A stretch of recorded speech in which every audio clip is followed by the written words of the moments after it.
कुठल्याही कामामध्ये आपल्याला यश मिळवायचे असेल तर आपले मन एकाग्र आणि शांत असणे अत्यंत गरजेचे आहे.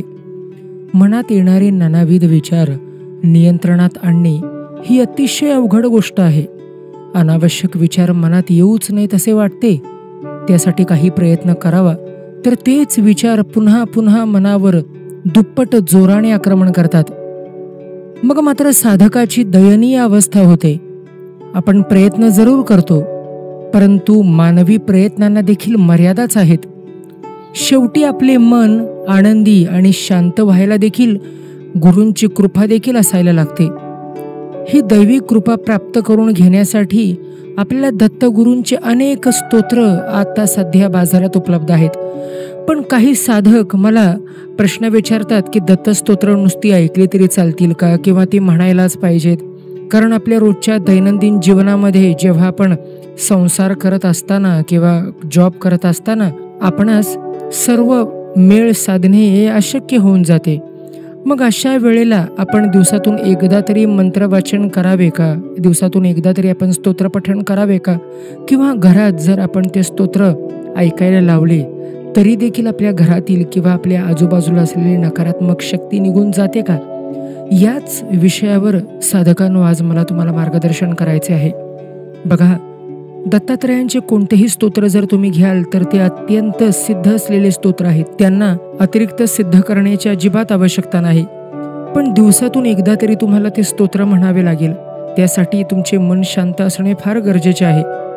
आणि गुरुवारी तर तुम्ही न चुकता दत्तगुरूंचे कोणतेही स्तोत्र म्हणा. जे स्तोत्र तुम्ही म्हणायला घ्याल तेच स्तोत्र तुम्ही संकल्प करून 21 दिवस, 90 दिवस किंवा 6 महिने अशा कालावधीत तुम्हाला म्हणायचं आहे. आता ही दत्तस्तोत्र फक्त ऐकूनच उपयोगाची नाहीत, तर ती नेहमीच्या पठणात देखील असायला हवीत. आपल्याला शारीरिक अनारोग्य किंवा मासिक आजार असेल त्यावेळेला किंवा प्रवासामुळे जर दत्तगुरूंचे स्तोत्र पठण करता येत नसतील, अशा वेळेला तुम्ही ती ऐकली तरी चालतील. पण महिन्यातील इतर दिवशी मात्र आपण ती म्हणावीत. दत्तस्तोत्रे ही नियमित तुम्ही म्हणावीत, पठण करावीत.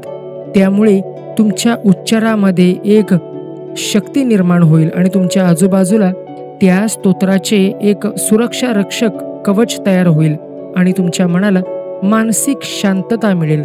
तुमच्या मनाचे मानसिक शुद्धीकरण होईल. या शक्तिशाली स्तोत्रांच्या पठणाने शरीरातील नकारात्मक ऊर्जा नष्ट व्हायला मदत होते.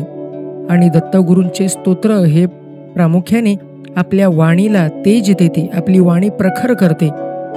तसेच आपल्याला आध्यात्मिक बळ देऊन आपला शारीरिक विकास देखील करते. दत्तगुरूंच्या शक्तिशाली स्तोत्रांच्या वाचनाने आपल्या मनाला जी प्रसन्नता प्राप्त होईल ती तुमच्या ऐकण्याने कधीही तुम्हाला प्राप्त होणार नाही. म्हणूनच तुम्ही दत्तस्तोत्रे किंवा ज्या दैवतेची तुम्ही आराधना करत असाल, ज्या दैवतेचं तुम्ही पूजन करत असाल, तुम्ही नामस्मरण करत असाल, त्या सर्व दैवतांचे नियमितपणे तुम्ही पठण करावे. महिन्यात ज्या वेळेला अडचणीचे दिवस असतील त्यावेळेला तुम्ही ते स्तोत्र ऐकलेत तरी चालतील. कारण दत्तगुरूंची स्तोत्र या भूतलावर उपलब्ध असणाऱ्या सर्व देवी देवतांचे स्तोत्र ही विलक्षण सामर्थ्यवान आहेत.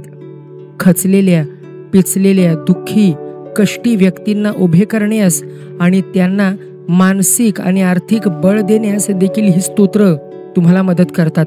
या स्तोत्रांच्या नियमित वाचनाने आणि श्रवणाने व्यक्तींनी विपरीत परिस्थिती आणि संकटांवर मात केली आहे आणि त्याबद्दलची अनेक उदाहरणे मी तुम्हाला ह्यापूर्वीच्या अनेक व्हिडिओमध्ये सांगितलेली आहेत. तुम्ही फक्त एकदा तरी संकल्प करून मनपूर्वक या स्तोत्रांचं पठण करा. आशा करतो की आजची सांगितलेली माहिती तुम्हाला समजली असेल. अशीच माहिती भविष्यात पुढे ऐकण्यासाठी बेल नोटिफिकेशन आयकॉनला देखील क्लिक करा. पुढील व्हिडिओमध्ये अशीच महत्त्वाची माहिती घेऊन मी तुमच्या समोर प्रगट होईन. आता आज्ञा असावी. इति श्री गुरु दत्तात्रेय प्रणमस्तु. श्री गुरुदेव दत्त.